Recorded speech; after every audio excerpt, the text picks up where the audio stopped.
Vamos a considerar entonces el primer aspecto relacionado con lo que es la ecología química.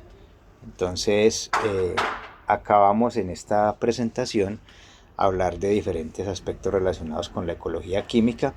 Vamos a enfocarnos básicamente en tres tópicos. La ecología química a través de la interacción planta-insecto, la interacción planta-microbio y la interacción planta-planta. Muy bien.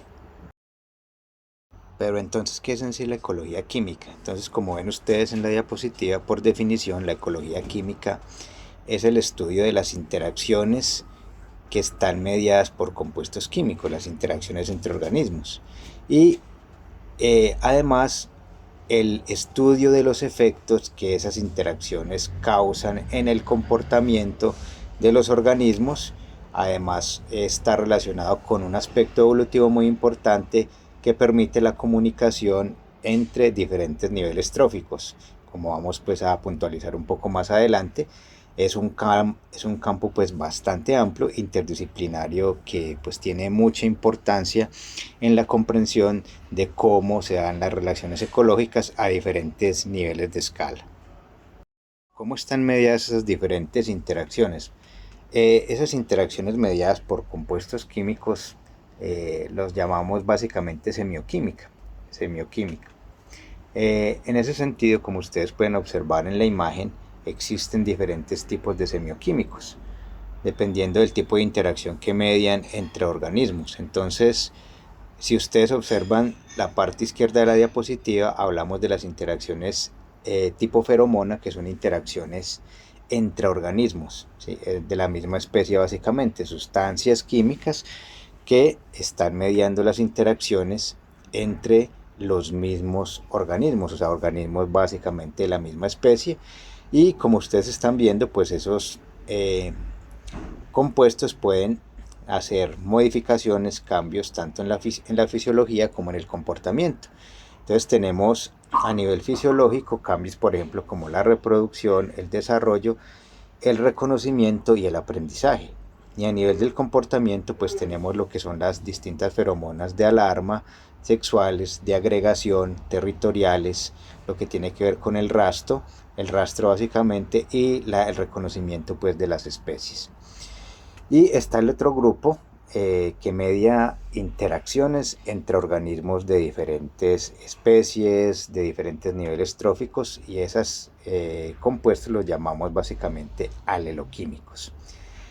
Esos aleloquímicos, como ustedes están viendo, se dividen en tres grupos de sustancias: las alomonas, las cairomonas y las inomonas. Las alomonas tienen una ventaja para el organismo que la emite, pero no para el que la recibe. Y en ese sentido, pues básicamente vamos a ver que esas sustancias tienen una función básicamente defensiva, repelente, ¿sí?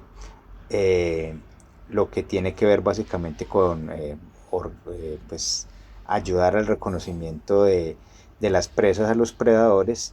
Y también pues hay una parte de lo que tiene que ver con el mimetismo sexual. Básicamente entonces, como les digo, es una sustancia que es benéfica para el que la emite, no para el organismo que la recibe. Las cairomonas, al contrario, son sustancias que son ventajosas para el organismo que las recibe, más no para el organismo que las está emitiendo. Entonces, en este sentido, las relaciones, por ejemplo, huésped-presa, ¿sí? La localización, por ejemplo, de una presa, ¿cierto? Está básicamente desarrollada a través de este tipo, ¿sí?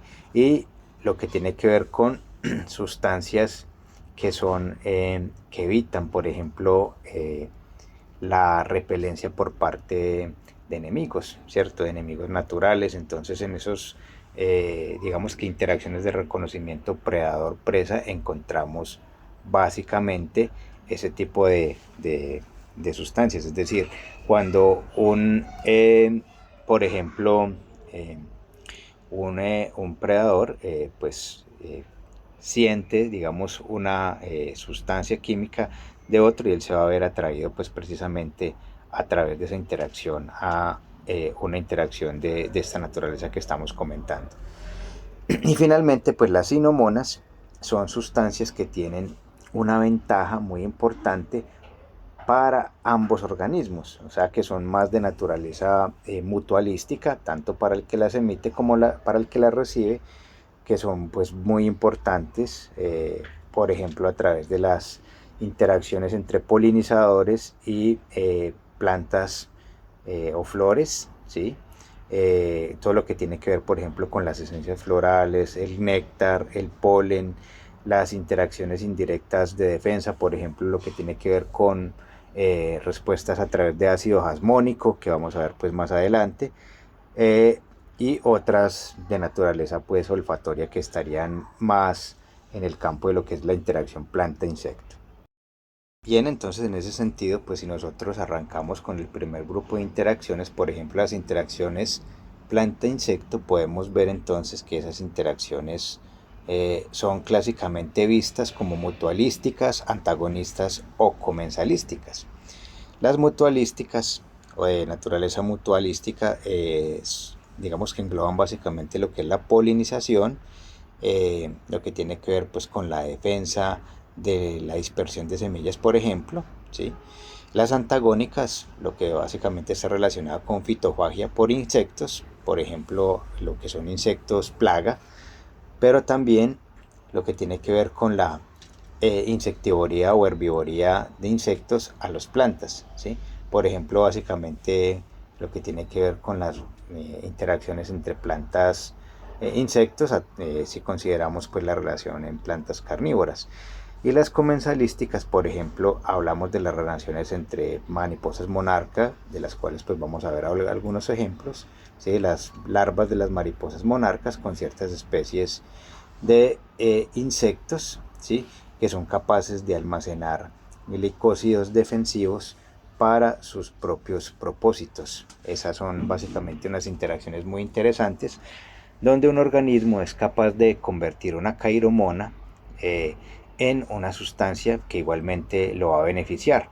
Entonces es muy interesante ver estos niveles de evolución en esas interacciones planta-insecto. Esas interacciones entonces, pues digamos que son mucho más complejas de lo que nosotros las estamos expresando en la diapositiva anterior.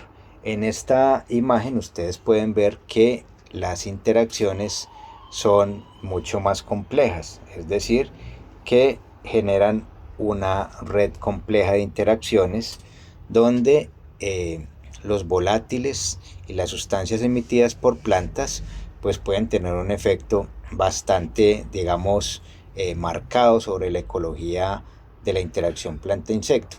Entonces aquí en esa imagen estamos viendo cómo los florales, los volátiles verdes, pues pueden hacer atracción de diferentes tipos de insectos. Como veíamos ahora solamente una interacción de tipo, digamos, antagónico, en este caso también podemos ver interacciones de tipo benéfico, pero también adicionalmente dependiendo del tipo de insecto y del tipo de, digámoslo, órgano de la planta que esté siendo, digamos, objeto de la interacción con el insecto, podemos ver la liberación de diferentes tipos de volátiles. En este caso, pues estamos viendo que hay algunos volátiles que son específicos para la interacción entre algunos tipos de insectos que son mediados por la planta, ¿sí?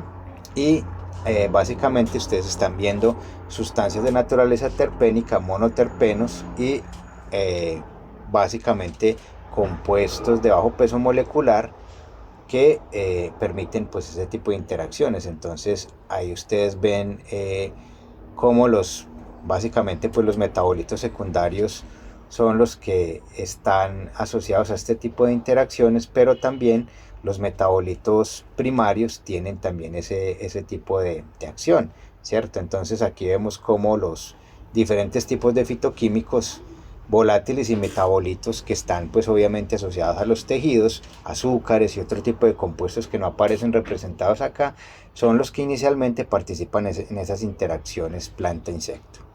Entonces, en el contexto, por ejemplo, de las estrategias que utilizan las plantas para defenderse, podemos ver cómo esta imagen representa el efecto precisamente de cómo una planta puede emitir compuestos que atraen a los predadores naturales de un herbívoro. Como ven ustedes, en este caso estamos representando una herida, ¿cierto? Es decir, que la herbivoría causada por el insecto causa que la planta empiece a sintetizar compuestos que son elicitores.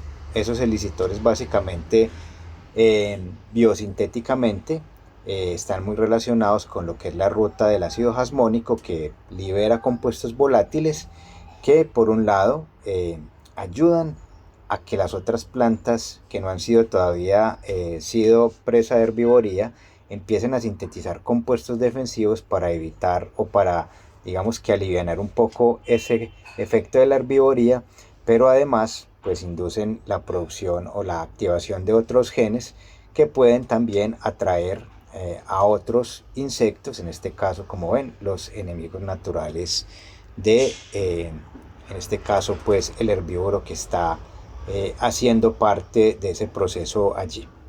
En el contexto de la defensa, entonces, podemos ver cómo ciertas mariposas, esto se llama lo que es básicamente secuestrar una sustancia que es emitida como una cairomona por una planta, termina siendo utilizada en el beneficio del organismo receptor. Entonces estamos viendo, por ejemplo, cómo las mariposas aposemáticas, aquellas que son de unos colores bien llamativos, que usualmente digamos que son una alerta porque son tóxicas para los organismos que las quieran consumir. Esas mariposas se alimentan básicamente de plantas, entonces esos compuestos que estamos viendo allí en las imágenes, básicamente algunos alcaloides, glicósidos cianogénicos, también estamos viendo alcaloides de pirrolicidina y otros lignanos como el que aparece en la parte derecha de la imagen. Son compuestos que estas mariposas obtienen a través de la dieta y que pues inicialmente, digamos, son compuestos defensivos de plantas hacia herbivoría, pero que en el proceso de evolución estas mariposas han aprendido a transformarlos y acumularlos y utilizarlos finalmente como compuestos defensivos. Este tipo de interacciones pues son bastante, digamos, que comunes en la naturaleza. Compuestos, por ejemplo, defensivos en ranas, en insectos, en aves incluso, o en organismos superiores, están, digamos, que basados en este mismo principio. Si nosotros vemos de una manera un poco más detallada cómo se hace el proceso de síntesis de los compuestos que acabamos de mencionar, pues podemos ver esta imagen donde pues vemos toda la ruta sintética de los compuestos, partiendo en este caso pues de la planta, ¿cierto? Estamos hablando en este caso de la planta, quien es la que sintetiza este tipo de compuestos. Entonces hablamos en este caso de la fotosíntesis como una fuente de carbono muy importante para la síntesis de glucosa, y a partir de ahí, como nosotros los hemos visto en el metabolismo secundario, pues se generan los esqueletos carbonados para poder producir una gran cantidad de compuestos. Aquí estamos viendo inicialmente en la parte izquierda de la diapositiva cómo a través de la vía de las digamos de la eritrosa fosfato se puede dar lugar, por ejemplo, a la síntesis de compuestos indólicos, en este caso alcaloides indólicos, pero igualmente por vía de la glicólisis, vía piruvato acetilcoenzima A, podemos dar lugar a la formación de compuestos de naturaleza terpénica. Sin embargo, es importante reconocer que de todas maneras estas sustancias, pues al ser unas sustancias tóxicas para insectos, pues tienen, digamos, que un costo muy importante en el desempeño, ¿no? Aquí en esta imagen estamos viendo cómo la mariposa monarca pues se alimenta de la planta, pues que de una planta que usualmente pues es de la cual se asocia como a su alimento natural, a su herbivoría, y vemos que a partir de allí se pueden extraer básicamente los famosos cardiotóxicos, ¿sí? Compuestos básicamente que son de naturaleza terpénica y que pues permiten a la mariposa defenderse frente a otros insectos plaga. No obstante, en la parte de abajo ustedes pueden observar cuál es el efecto que tiene, por ejemplo, la concentración de esos compuestos en la hoja frente al desempeño y a la supervivencia de las mariposas.